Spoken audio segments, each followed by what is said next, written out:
diz, aprendemos a dar graças a Deus por todas as bênçãos que Ele nos dá. Amém.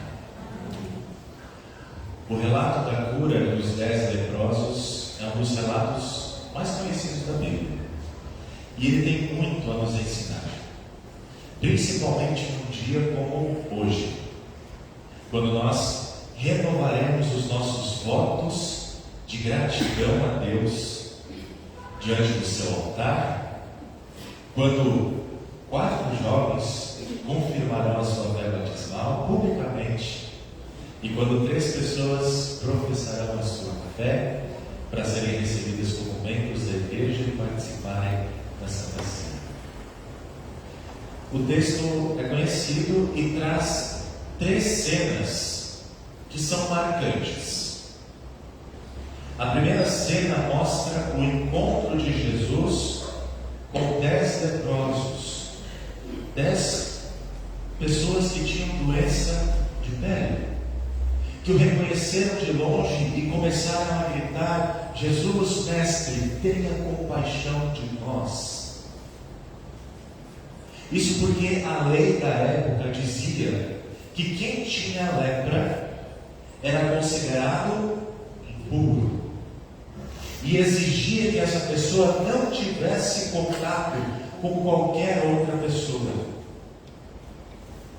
Assim ela era separada da sociedade para viver isolada com outros doentes até morrer com a sua doença. Nesse sentido, no clamor daqueles 10 leprosos, estavam envolvidas 2 coisas: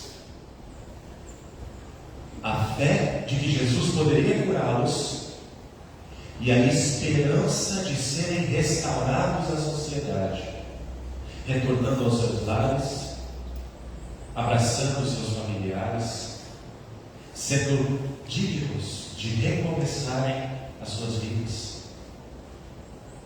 E o que Jesus faz ao vê-los?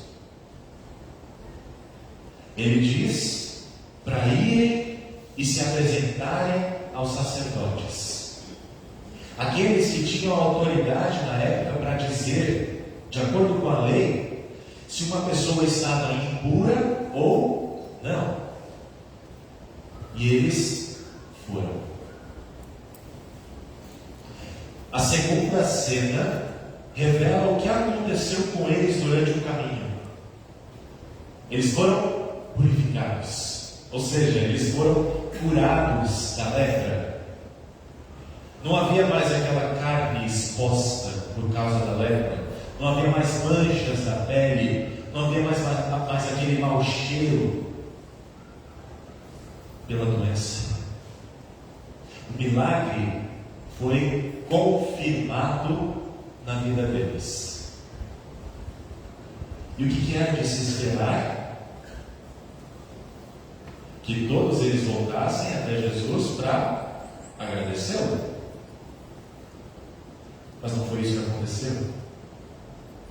Apenas um voltou, e este era samaritano. Ele era considerado pelos judeus uma classe inferior a eles, mas foi aquele considerado inferior que voltou para agradecer a Jesus. Então, nós temos aqui a terceira cena. Ele voltou, dando glória a Deus em alta voz, e prostrou-se com o rosto em terra aos pés de Jesus, agradecendo-lhe. É isso que o texto nos diz. E essa frase nos revela algo importantíssimo. No Novo Testamento, este ato de agradecimento aparece 37 vezes. E sempre é dirigido a Deus. Por isso o texto nos ensina como nós podemos dar glória a Deus, reconhecendo que Jesus é Deus, o Filho unigênito do Pai, o Senhor e Salvador, e agradecendo-lhe por seus milagres em nossa vida. Mas o texto não termina aqui. Ainda há uma pergunta de Jesus. Não eram 10 os que foram curados? Onde estão os 9? Não se achou quem voltasse para dar glória a Deus, a não ser este estrangeiro? Não desmerecendo o estrangeiro, mas cadê os outros 9? Por fim, Jesus disse: levante-se e vá, a sua fé salvou você. E isso demonstra que a cura que aconteceu na vida daquela pessoa, daquele leproso, era mais do que uma cura física. A partir desse relato do Evangelho, eu gostaria de fazer uma aplicação mais direta na vida de vocês, confirmandos, e também na vida de todos os membros da congregação, porque vale para todos os membros. A nossa vida ela pode ser dividida também em 3 cenas. A primeira tem relação com o pecado e com as consequências dele na nossa vida. O pecado nada mais é do que a perda de pureza. Lembra? Aquela pureza a qual Adão e Eva foram criados por Deus, sem pecado, em santidade, justiça. Mas, por causa da desobediência, eles perderam essa pura imagem e aconteceu o quê? Um afastamento de Deus. É como a doença da lepra, que nos deixa impuros, mas que atinge não somente o corpo, como também a alma. Nós precisamos de alguém que tenha compaixão de nós, para nós sermos o quê? Purificados.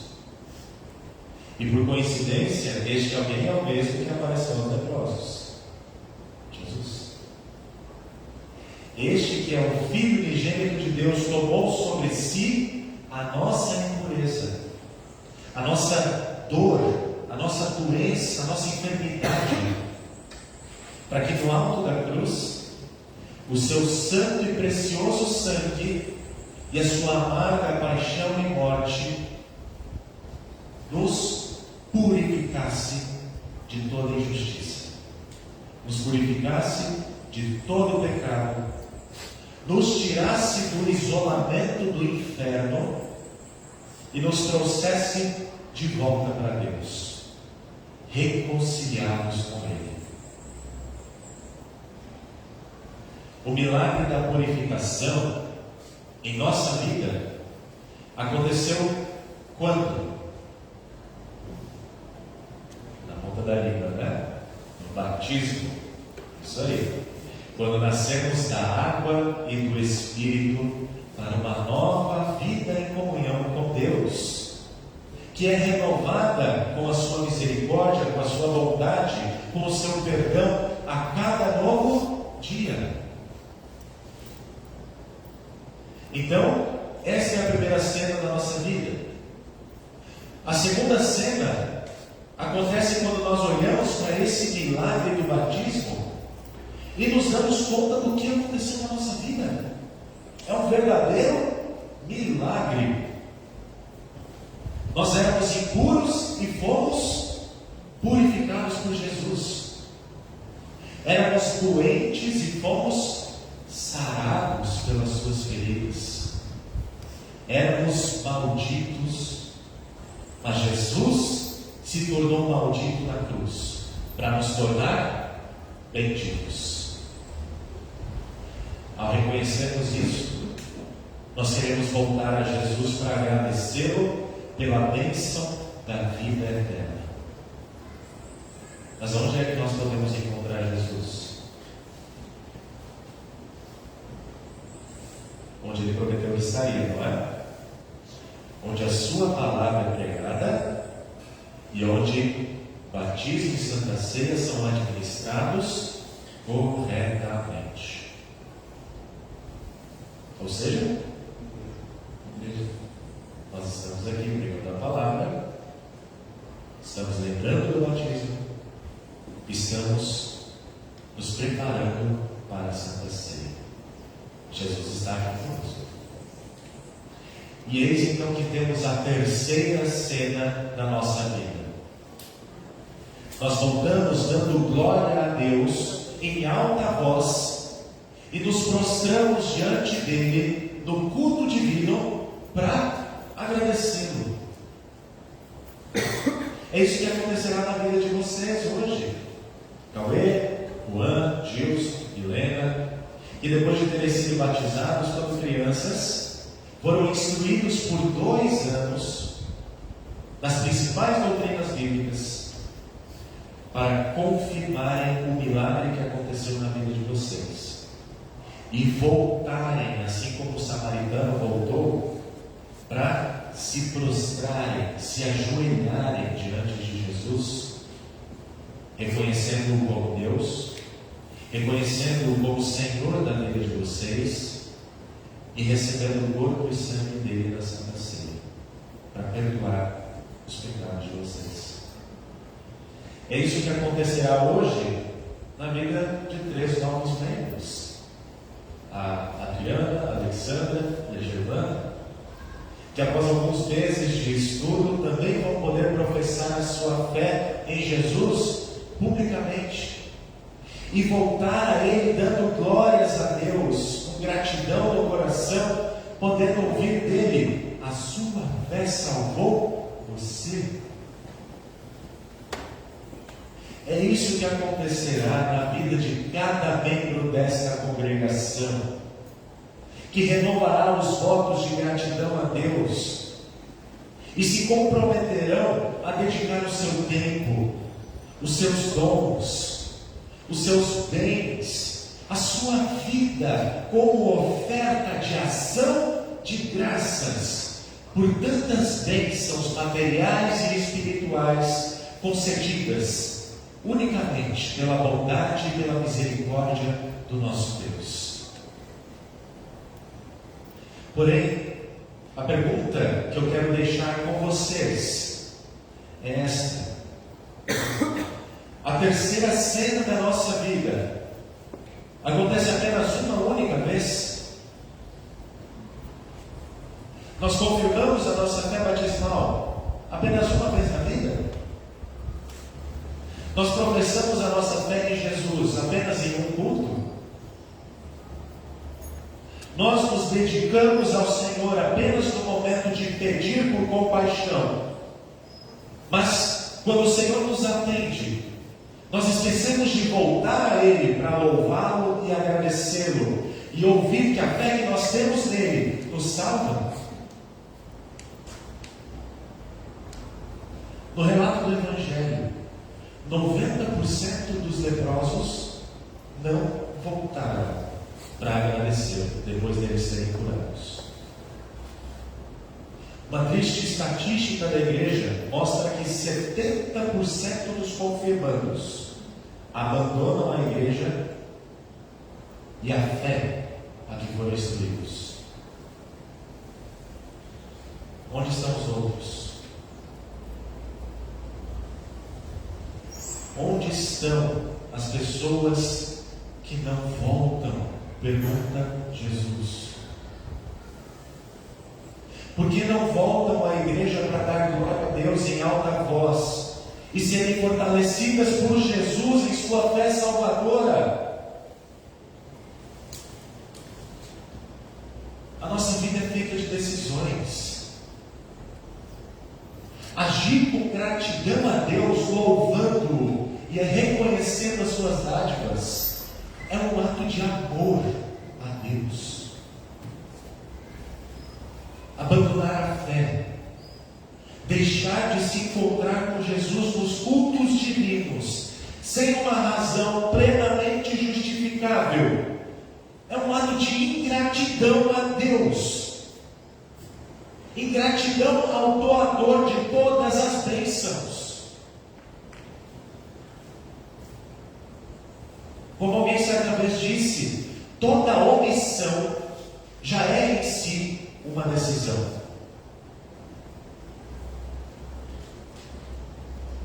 Nesse ponto, o versículo que está sendo usado como lema da nossa igreja nos ajuda um pouco. O apóstolo Paulo escreve aos Colossenses, no capítulo 2, dizendo assim: portanto, assim como vocês receberam Cristo Jesus, o Senhor, continuem a viver nele, estando enraizados e edificados nele, como foi e confirmados na fé, como foi ensinado a vocês, crescendo em ações de graças. Sobre o que Paulo está falando aqui? Ora, se nós recebemos Jesus em nossa vida, nós devemos continuar vivendo nele. Como? Enraizados, firmes em Jesus e em tudo que Ele fez, faz e fará por nós. Edificados, construindo a nossa vida, tendo Jesus como uma base segura. Confirmados na fé, vivendo de acordo com a fé que nós recebemos do Espírito Santo e que nos foi ensinada. E quarto, crescendo em ações de graças, não apenas agradecendo com os lábios, mas com ações. É assim que o cristão vive em Cristo, pondo em prática tudo o que aprendeu. Lembramos do que Tiago escreve, né? A fé sem obras é morta. Afastada de Cristo, a pessoa não vive de acordo com a fé que recebeu e que lhe foi ensinada. Afastada de Cristo, ela não cresce em ações de graças. Afastada de Cristo, a sua fé não se sustenta e, por fim, não a salva. Se estamos em Cristo, vivemos uma nova vida e tudo que nós fizermos será feito para a glória de Deus. Por isso, Jesus Cristo diz: levante-se e vá. Vá para o mundo. Vá para a sua casa, vá para a sua família, vá para os seus amigos e viva a fé que salva você. Viva a fé que te une a mim, mas não se esqueça das bênçãos que eu derramo sobre a sua vida. E não deixe de voltar a mim, dando glória a Deus com ações de graças. Que o Espírito Santo nos ajude para que toda a nossa vida seja um ato de louvor e gratidão a Deus, e que a cada novo dia possamos reafirmar o compromisso com Deus de vivermos em Cristo, crescendo em fé e em ações de graças, sendo fiéis a Ele até o fim, assim como Ele é fiel a nós, e nos confirma, por meio da Sua palavra e dos sacramentos, as Suas promessas de perdão, salvação eterna e nova vida aqui e na eternidade.